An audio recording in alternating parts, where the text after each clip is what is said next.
네, 여러분 안녕하십니까? 서민의 시사방구 심찬 방구 소리로 시작하겠습니다.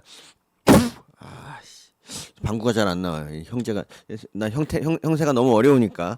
어쨌든 오늘 주제는 저 여기 왜 그러냐고요? 맞은 게 아니라 조금 이제 젊어지려고 뭐 저 아닌 척하려고 서서히 저를 변화시키고 있는 겁니다. 어려운 세상이잖아요. 그렇죠? 예. 이제 서민 과거의 서민과 단절하는 어쨌든 오늘 주제는 이 좌파의 이진숙 죽이기가 어이없는 이유에 대해서 먼저 말씀을 드리겠습니다. 뭐 대선은 이재명의 승리로 끝났습니다. 하지만 이 좌파들의 전쟁은 아직도 끝나지 않았어요. 우리 보수는 여기서 이제 그만 멈추고 그냥 우리끼리 잔치하는데 이 좌파는 그렇지 않아. 이 자기들 목표를 더 완벽한 목표를 이루기 위해서 마지막 한 명까지 솎아내는 것이 바로 좌파의 특기지. 지금 걔네들이 노리는 사람이 누구냐? 바로 이진숙 방통위원장입니다.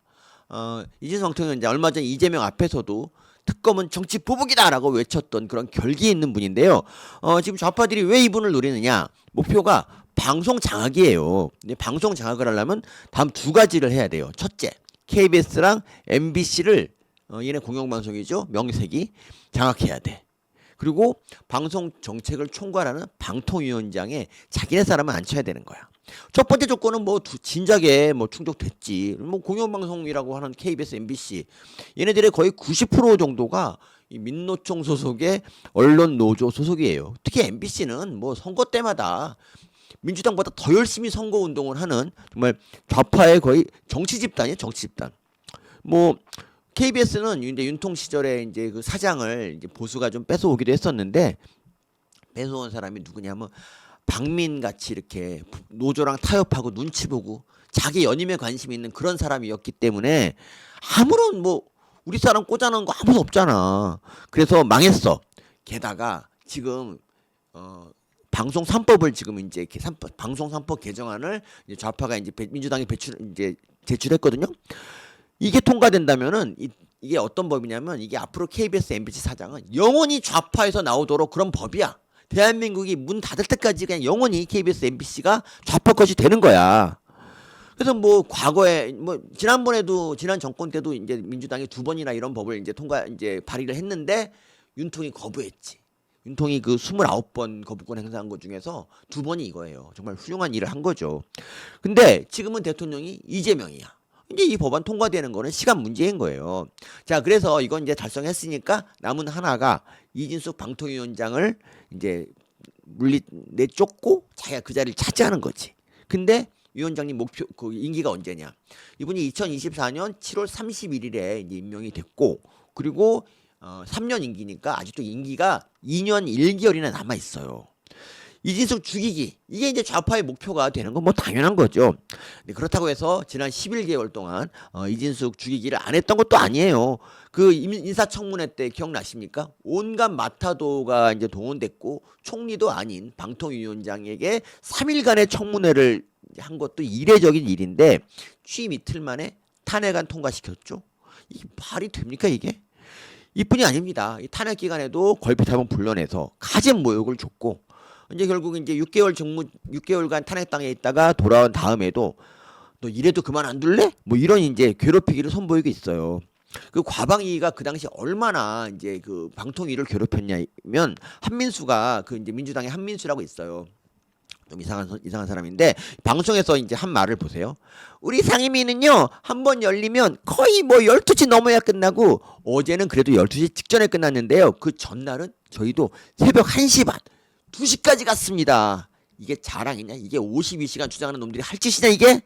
그래요. 근데 국회에서 이런 그 최민희의 과방위가 정청래 법사위와 더불어서 우수위원회에 뽑힌 이유가 뭐냐?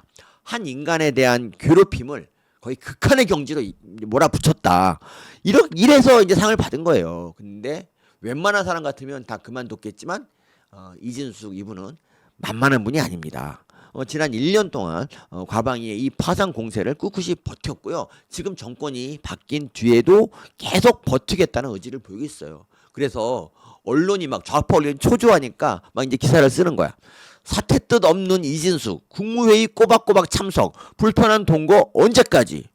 아니 이게 왜 불편한 통고야? 아니 자기 임무 다 하면 되는 거잖아. 이게 한겨레 기사예요. 그리고 KBS는 뭐라고 썼냐면 민주혁신당 과방위원 연이틀 이진숙 사퇴 촉구. 아니 왜 사퇴를 해? 잘못한 게 없는데. 그래서 이제 얘네들이 이진숙 이분 쫓아내려고 이제 다음 두 가지로 이제 접근하고 있어요. 첫 번째가 뭐냐면 인사청문회 때 그 법카 의혹 이제 뭐 제기했잖아요. 그걸 갖다 이제 확대 재산하는 거예요.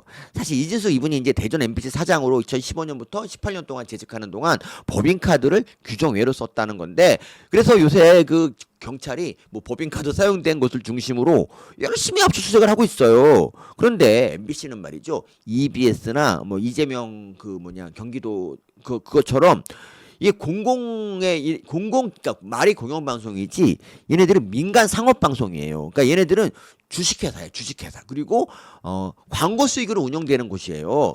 그래서 이재명이나 그리고 이제 유시춘은 EBS 버카를 뭐 이제 휴일 때 관광지마다 썼던 뭐 그런 애인데, 그래서 결국 유시춘 이 사람은 지금 EBS 이사장인데도 검찰에 기소됐는데도 EBS 이사장을 지금 계속 하고 있잖아. 왜 얘네한테 물러나라고 안 그래? 근데 MBC는 EBS나 이게 그 이재명하고는 다르다는 얘기지. 게다가 전 MBC 사장인 그 박성재나 이 최승호 같은 애들은 업무 추진비 20억을 카드가 아니라 현금으로 받았어. 뭐 걸리니까 뭐 경조사에 썼다는데 제3노조원들이 그러더라고요. 경조사 우리 받은 거 없는데 뭐 이렇게 말했대요. 그런데 이거 수사하냐고. 안 해. 그냥 이 수사는 이진숙 죽이기야. 그냥 죽이기. 근데 어쨌든 이걸로 해서 저는 이게 뭐 재판까지 간다고 해도 뭐 기소도 안 되겠지만 재판까지 간다 해도 이게 문제가 될 것 같지는 않아요. 그래서 민주당이 두 번째 대책을 세우는데 이게 신박해. 스스로 물러나지 않아? 그럼 법을 바꾸면 돼. 이거예요, 이거. 그래서 지금 민주당이 통과시키려는 그 방송 3법 중에 하나가 방송문화진흥법이에요. 방송문화진흥예법. 이게 다시 말하면 이진숙 퇴출법입니다. 그러니까 이게 골자가 뭐냐면 방송문화진흥회를 설립해서 기존의 방통위를 대신하게 만드는다는 거죠. 물론 이 진흥회가 새로 생겼으니까 위원장도 새로 뽑아야겠네? 바로 이런 겁니다. 그래서 최민희가 MBC 라디오 나가서 이렇게 말했어요. 아무리 버티려고 해도 물러날 수밖에 없는 구조다. 이 위원장 수명이 얼마 남지 않았다. 어찌고 지금은 이제 새 원내 지도부 구성 중이니까 절차를 밟아서 6월 말쯤 처리할 예정이다. 이렇게 말합니다. 이것들이 사람입니까, 여러분? 갑자기 이제 2년 전에 우리 생각을 해보죠. 그 당시 방통위원장이 민주당 정권 때 임명된 한상혁이라고 뭐 민원연 최민희랑 같이 단체에 있던 애예요. 근데 얘가 TV조선 재승인 심사 때 이제 점수를 조작한 혐의로 이제 실무자들 다 구속되고 자기도 불구속 기소가 됐어. 야, 이런데 그러니까 방통위원장은 중립적이어야 되거든. 그래서 정당 있는 것도 안 되는데 이런데 그러니까 기소까지 된 사람이 방통위원장 계속해야 돼? 그래서 이제 윤통이 이분을 면직시켰거든. 그때 민주당이 뭐라는지 아세요? 헌법에 보장된 방통위원장 임기를 단축시키려는 건 헌법 위반이라고 주장을 했고, 고민정이 특히 뭐 언론 장악 어찌고저찌고 거품 물었어요. 자, 그래서 물어봅니다. 그때 민주당하고 지금 민주당은 뭐 다른 집단이니? 내가 보기에 그놈이 그놈 같은데, 아니면 내가 모르는 사이 헌법이 바뀐 거니? 서민의 시사망구 이상 마치겠습니다.